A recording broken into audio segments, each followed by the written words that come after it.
আবারও সকলকে স্বাগত ইউ অ্যান্ড ইয়োর্স নিউট্রিশনিস্ট পেজে। আমার পেজে এরকম অনেকেই আছেন যারা বলেন যে ম্যাডাম একটু নিরামিষের কিছু রেসিপি শেয়ার করুন। তো আমি এখানে মোটা সাবুর খিচুড়ি আপনাদের সাথে শেয়ার করছি। এর জন্য আমি নিয়ে নিয়েছি আলু, গাজর, একটু ধনেপাতা, জাস্ট একটুখানি লঙ্কা, ব্যাস আর কিচ্ছু নেইনি। একটু লেবুর রস নিয়েছি, গোলমরিচ নিয়েছি এবং একটু লবণ নিয়েছি এবং তার সাথে অল্প করে একটু কাজু এবং আমন্ড বাদাম জাস্ট ফ্রাই করে নিয়েছি। কিছুই না, শুধু ফোড়নে আপনাকে দিতে হবে সাদা জিরে।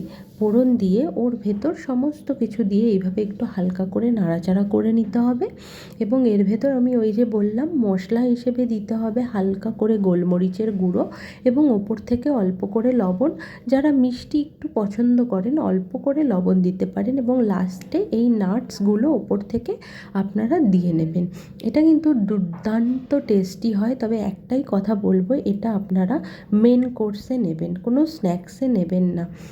ট্রাই করে দেখতে পারেন, এটুকু বলতে পারি দারুণ লাগবে। আমি তো আমার হাজব্যান্ডকে ট্রাই করালাম, করাবার পর ও খেয়ে বলছে সত্যি খুব ভালো হয়েছে এবং সত্যিই খুব ভালো হয়েছিল খেতে। আপনারা যারা বাড়িতে থাকেন তারা অবশ্যই অবশ্যই ট্রাই করতে পারেন।